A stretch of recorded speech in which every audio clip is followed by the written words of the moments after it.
Bonjour, j'espère que vous allez tous bien. Je vous souhaite mes meilleurs vœux pour cette année 2022. J'espère que tout le monde va bien. Je le souhaite en tout cas de tout cœur. Et je voulais remercier tous mes clients de vive voix cette fois-ci, pas seulement par écrit. Tous mes clients, toute ma famille qui m'a soutenue dans cette aventure.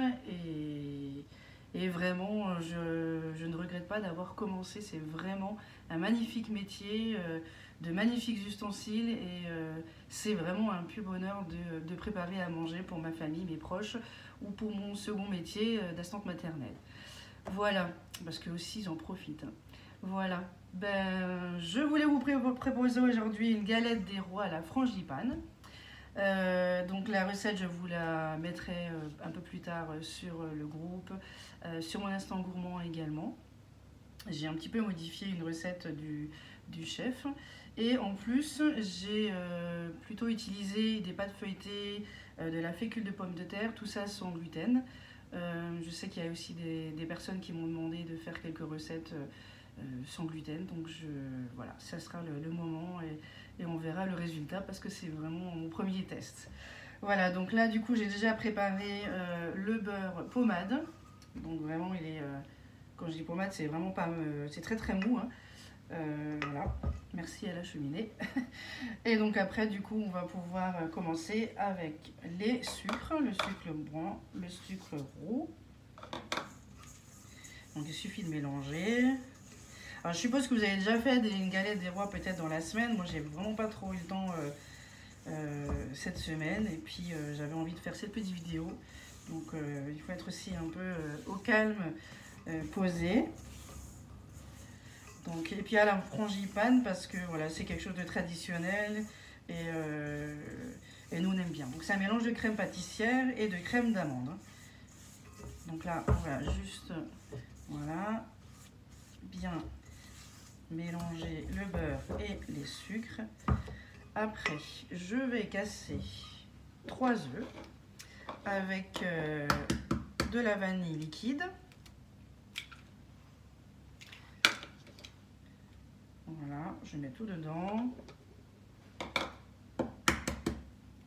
Alors, le chef préconise de le mettre sur le moule à tarte. Donc, si vous avez, il n'y a pas de souci, vous pouvez mettre dedans. Et moi, je vais plutôt utiliser la toile Silpat, la toile de cuisson. Voilà. Donc, on va mélanger les œufs.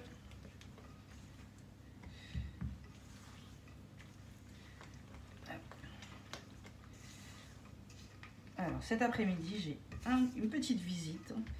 Une petite copine de ma fille qui va venir, donc je vais mettre aujourd'hui 2 fèves. Et surtout, je ne les ai pas oubliées. Il m'est arrivé déjà l'année dernière de faire une galette des rois. Et j'ai dit, oups, j'ai oublié. Donc, j'ai dû essayer de vite rafistoler. Et, bon, c'est un peu compliqué, mais ce qui est bien, c'est qu'elles n'ont rien vu. Voilà, donc là, je vais juste mélanger un peu mieux avec le fouet.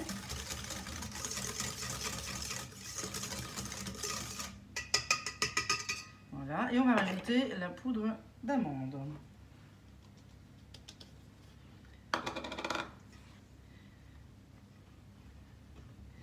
Voilà, donc j'ai déjà préchauffé le four à 180 degrés. Et j'ai déjà fait la crème pâtissière, hein, parce qu'il faut qu'elle puisse bien refroidir avant de l'incorporer à la crème d'amande que je suis en train de faire. Voilà. Alors j'espère que vous avez vu un petit peu les recettes de bûches que j'ai mis. J'en ai encore une ou deux, il me semble, à poster. Et ainsi que toutes les recettes, toutes les autres recettes que j'ai postées sur le groupe. Hein. N'hésitez pas à me dire justement vos avis, si vous avez essayé mes recettes. Je serais ravie d'en savoir un peu plus, de découvrir vos résultats, vos réalisations, vos idées déco et de pouvoir partager aussi avec vous. Donc là j'ai mis la fécule de pommes de terre, c'est sans gluten. Donc voilà, j'ai pas trouvé de fécule de maïs sans gluten. Donc j'ai vu que c'est la même chose. Mais bien sûr, la recette est aussi, au lieu de mettre de la fécule de pommes de terre, vous pouvez très bien mettre de la farine. Hein. Donc là, j'ai fini la crème d'amande. Je l'ai posée sur la première pâte feuilletée, donc sans gluten. J'ai mis donc la crème d'amande vraiment lisse, que ça soit vraiment bien égal, ou à la poche à douille, vous pouvez très bien le faire aussi, en laissant vraiment 2 cm au bord. Vous posez la seconde, comme ici, vous faites une petite cheminée au centre, un petit peu plus, vous voyez, un petit peu plus gros le trou. Des petits points un petit peu partout pour que la pâte puisse lever uniformément, que ça ne gonfle pas trop. Voilà, en espérant que ça ne gonfle pas trop. Et bien sûr, voilà, vous chiquetez. Donc là, vous mettez le petit index. De chaque côté, vous mettez l'index. Je vais vous montrer une vidéo. Vous mettez l'index. Vous mettez l'index et après vous mettez le couteau à l'envers pour vraiment que les deux pâtes se lient entre elles et que ça soit vraiment bien fermé. Donc voilà, puis après vous faites, voilà, vous dorez, vous faites un dessin comme vous pouvez. Pour ceux qui sont doués, vous n'hésitez pas à montrer en commentaire vos réalisations. Et voilà, donc après vous mettez 30 minutes au frais et après à 180 degrés au four.